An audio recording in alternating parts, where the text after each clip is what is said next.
Colossal, Sinner et Djokovic pondent un classique d'une intensité folle au Masters, long format tactique. Dans cette vidéo, Tsitsipas forfait et Alcaraz qui se plaint de la vitesse du cours. Si, carrément, c'est le programme exceptionnel de ton nouveau digest du Masters. Je te laisse claquer ton meilleur pouce et t'abonner, et on attaque juste après ça.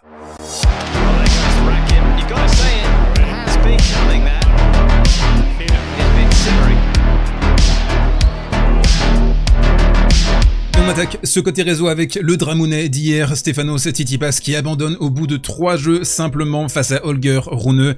Il y avait des suspicions de blessure au dos et ça s'est confirmé juste après donc cet abandon. Il a expliqué qu'il avait un œdème dans le bas du dos à la presse grecque. Alors le problème avec le Masters, vous le savez, c'est qu'il y a une grande limite. On a un prize money de zinzin, je vais vous le montrer d'ici quelques instants.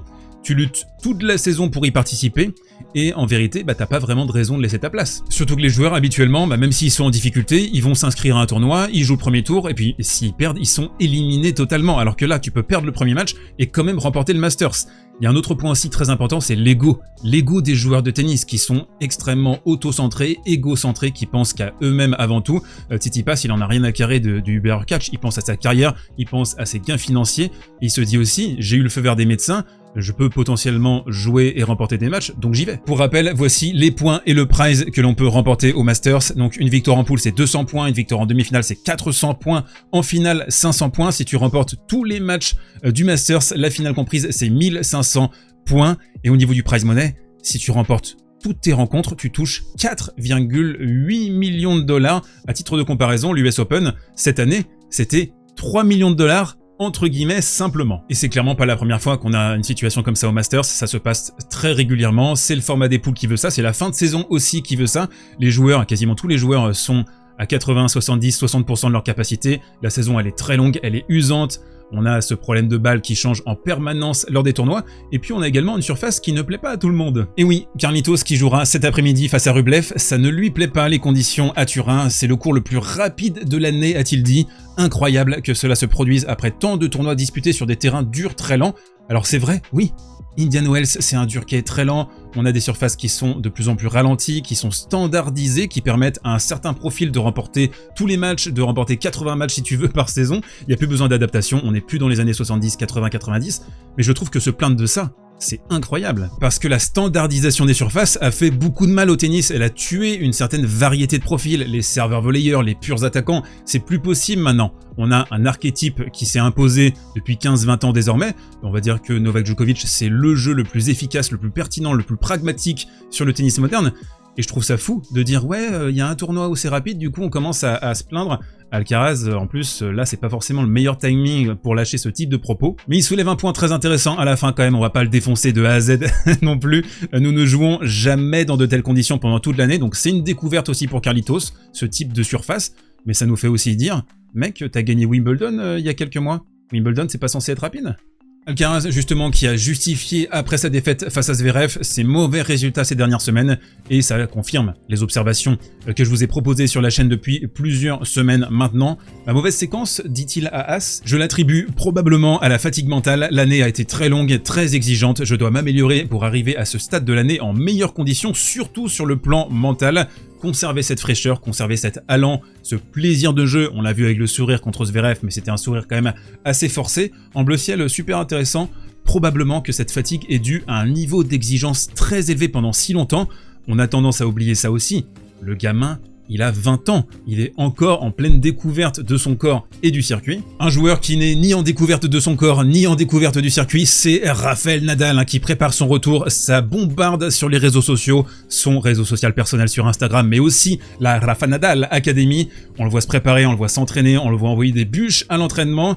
The Last Dance en 2024, Rafa, est-ce qu'on y croit? Vous me le dites dans les commentaires, moi j'ai vraiment du mal à imaginer que l'un des plus grands guerriers de l'histoire du sport va accepter de quitter le tennis par la petite porte comme ça. Non, je pense que Rafa en 2024, on risque de le revoir. Allez, on enchaîne sur le point tactique, 2 matchs au programme, on commence par le Rublev-Medvedev, on va aller très vite, et le thème du +1 dans cette opposition qui a fait la différence entre Daniil et Andrei. Regardez ici, donc si vous servez par exemple côté égalité, je vous donne un petit schéma, tac, vous essayez d'ouvrir le cours, d'ouvrir les angles avec Daniil, c'est la clé. Quand votre +1 est dans cette position, c'est plus possible, vous êtes centré. Daniil, dès son premier coup de raquette, a réussi à stabiliser l'échange et à vous emmener très certainement dans un point intermédiaire et un point long, là où il est le maître. Non, ce qu'il faut réussir à faire, c'est vraiment ouvrir le cône au maximum, essayer de le faire courir, le faire défendre et l'empêcher de stabiliser. Daniil qui a envoyé une qualité de service royale sous pression, il est à 7 balles de break sauvées sur la première manche. Alors il est simplement à 56% de première sur l'ensemble de la partie, 61% en carrière, donc il peut mieux servir en termes de globalité. Par contre, sur les moments chauds, les moments importants, il a servi le feu. Là ici, notamment, deuxième balle, 208 km/h. La Danilade, on connaît, c'est typique, il va sauver une balle de break dans cette séquence en 2-3 temps. Le match, disons-le clairement, il est finito à partir de 6-4, break d'entrée dans la deuxième manche pour Daniil et Rublev qui s'est retrouvé quand même assez souvent au filet et qui a eu un taux de réussite plutôt satisfaisant. Quand on regarde au niveau technique, ça joue avec des moufles quand même, c'est une poêle à frire dans sa main. Et donc au final, une certaine impuissance tactique, et là, après le double break dans la deuxième manche, il s'est complètement effondré nerveusement. Alors attention la banane, on sait qu'il adore fracasser les bananes, et la manière dont il vit son sport, il vit son métier, quoi, l'intensité, la passion qu'il a, c'est merveilleux, c'est à la fois dramatique de le voir s'auto-flageller comme ça. Allez, on bascule sur le classique entre Djokovic et Sinner. La nuit dernière, quel match on a vécu les amis, c'était absolument incroyable. Alors on commence avec une stat très importante, c'est l'ajustement, l'adaptation de Novak sur cette partie. Vous le voyez ici, on est à 138 km/h en moyenne sur le coup droit. Lors de la saison 2023, il est à 127. Alors pourquoi il a réalisé cet ajustement? C'est parce qu'il craint, c'est parce qu'il connaît la puissance de frappe de Jannik Sinner et il voulait le passer en force, être capable de résister et ne pas subir l'intensité de l'Italien. Un premier set et un match dans l'ensemble globalement dominé par les serveurs, une qualité ahurissante du côté de Novak qui est devenu quasiment un serve-bot et Sinner de son côté qui a vachement progressé je trouve ces derniers mois, ces 2 dernières saisons. On sait qu'il expérimente, il a changé de position au niveau de son service. Alors même si la première balle est un tout petit peu queenée dans les moments importants en fin de set, je trouve qu'il a quand même super bien servi. Et ici donc un break totalement inattendu, on se retrouve dans le 11e jeu de la première manche, 40-0 pour Novak.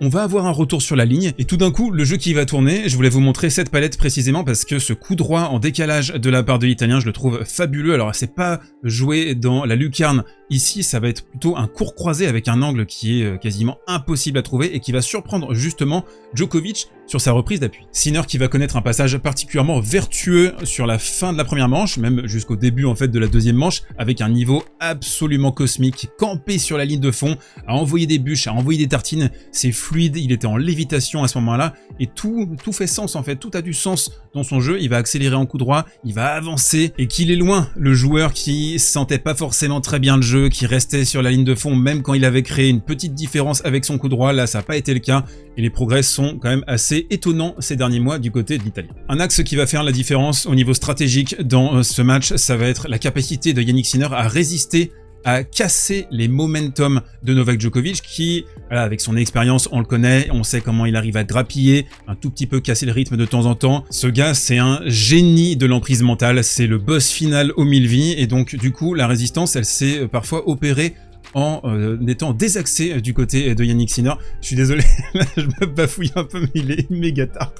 Et par rapport à Wimbledon surtout, c'est ça la comparaison. À Wimbledon, Sinner, il s'était complètement liquéfié quand il était en position désaxée, et là, ça a été tout bon de son côté. On arrive dans le tie-break de la deuxième manche, masterclass de la part du Serbe qui va extraire 3 fautes directes. Alors la première, ça va être sur un jeu d'angle absolument colossal, mais il va y avoir 2 extractions de fautes au niveau du coup droit de Sinner, et il va opérer la même stratégie à chaque fois, c'est-à-dire il va jouer long, très profond, très fort aussi, beaucoup de puissance, et il va jouer central. Il va vraiment jouer cette bande-là, il va insister dans la profondeur, il va pas ouvrir les angles du tout, et ça rejoint tout à fait la stat que je vous ai donnée en tout début d'analyse, c'est la puissance de son coup droit qui s'est exprimée ici. Il n'y a rien de laissé au hasard avec Novak, tout est mis en place pour essayer de remporter ses parties au niveau mental, au niveau stratégique, au niveau tactique, au niveau technique. Et pour le battre, Sinner, il a dû déployer un tennis colossal. 6e jeu de la 3e manche, et là où beaucoup de joueurs auraient baissé la tête, physiquement un peu coincés, se seraient dit ah, je joue tellement bien mais je sens qu'il va encore m'aspirer le cerveau là le Novak en face. Eh bien non, la pugnacité, l'abnégation du jeune Italien qui a payé, là on a un retour mais stratosphérique. Alors il n'est pas forcément centré, on a entendu que le bruit était un tout petit peu sourd, mais voilà, l'allonge qu'il a réussi à déployer sur ce coup, avec une série de retours de très grande qualité lors de ce break, mais c'est le boss final en face, donc break, des breaks, avec une longueur, une capacité de retour ahurissante de la part de Novak, et à ce moment-là, vraiment, sans déconner, on est dans le 7e jeu, moi je suis devant ma télé, je me dis mais c'est quoi ce match? C'est quoi ce banger? C'est quoi ce classique? Niveau de jeu cosmique, ça joue à une vitesse extraterrestre. Tu te dis, mais Novak, il a 36 ans. Comment ça... Enfin, la vitesse, la cadence, il est pas essoufflé. Le tout disputé dans une ambiance particulièrement houleuse. Mais bon, voilà, Novak, il a fait un peu le même topo qu'il avait réalisé à Paris-Bercy. Il a joué avec le public, il a commencé à faire des petits gestes dans une ambiance de Coupe Davis. On est en Italie, on est à Turin, Sinner qui est à domicile. Ce match exceptionnel devait se finir au tie-break du 3e set. Un tie-break où Yannick Sinner va donner le ton immédiatement, un retour de service, les tontons, avec une action du poignet, un coup de poignet pour maintenir la balle dans le court et l'accélérer. Novak qui va être surpris ici, qui va un petit peu passer à côté de son tie-break. Mais je trouve que la victoire de Yannick Sinner ne souffre d'aucune contestation. Quel match, quel progrès ces derniers mois. Il avait dit avant la rencontre, je vais étalonner mon jeu et voir ce que ça donne face aux meilleurs joueurs du monde. Eh bien on l'a vu, Yannick Sinner est désormais dans la cour des grands. Mes petites beautés, on se termine sur le coin prono, sponsorisé par les Winamax de Winamax. Vous avez un lien dans la description, jusqu'à 100 € de free bet pour toute première inscription. Une offre géniale qui va d'ailleurs pas tarder à se terminer, donc il faut en profiter. Mais attention, bien entendu, offre exclusivement réservée aux adultes consentants. On commence donc le match à 14h30 entre Carlos Alcaraz et Andrei Rublev. Et mes petits bébous des îles, c'est la première opposition entre les deux hommes. Alors 2 clés de compréhension importantes pour vous. La première, c'est la gestion mentale. Comme je vous l'ai expliqué il y a quelques instants, Rublev a explosé mentalement dans le 2e set face à Daniil. Alcaraz a lui-même confié ses difficultés sur ce plan. Donc le match, très clairement, va se jouer en grande partie sur ce secteur. La deuxième clé, c'est le combat de baseline. Il y a un risque réel pour Carlos Alcaraz de s'entêter à vouloir passer en force. C'est le schéma qu'il a mis en place depuis quelques semaines maintenant. Pas un très bon schéma. Et attention, Rublev se nourrit de cette cadence effrénée. Il adore ça. Boué! Nous voyons les cotes, elles sont à 1,52 pour Carlos Alcaraz et Rublev à 2,50. Pour moi, c'est une quasi-égalité. Mais Rublev n'est pas un serveur du niveau de Zverev. Alcaraz a produit un meilleur match face à Zverev que Rublev ne l'a fait face à Medvedev. Et intrinsèquement, soyons clairs, Alcaraz est un meilleur joueur que Rublev, mais je donne quand même sur ce match un avantage très léger pour Carlitos, 51-49. La Night Session ce soir opposera Daniil Medvedev à Alexander Zverev, le rompichisco, comme je l'appelle, 18e match entre les deux hommes, que des purges. 6e match de la saison. Alors première clé de compréhension, le service. Mais bébou, Zverev en lévitation sur sa première face à Alcaraz, il a servi à 77% de première. La gestion nerveuse sera très importante lors des moments pivots, les fins de set, on le sait, le Zverev, c'est un joueur qui a tendance à choquer un petit peu. Mais on a aussi vu que Zverev, ça défouraille, hein, les services extérieurs, les services ôtés, il est capable justement d'ouvrir les angles et Daniil les donne, ces angles. La deuxième clé de compréhension, ce sera l'agressivité immédiate et impérative de Zverev sur son service, sur son +1. Daniil est monstrueux dans la post-stabilisation. C'est un meilleur joueur sur la baseline, sur la cadence que Alexander Zverev. Peut-être pas à côté revers, mais dans l'ensemble, oui. Donc, si on résume, 2 cas d'or en indoor, un boost de confiance pour Zverev avec sa victoire face à Alcaraz, ça lui a vraiment fait du bien. Donc, mon équilibre, c'est Medvedev favori à 55-45.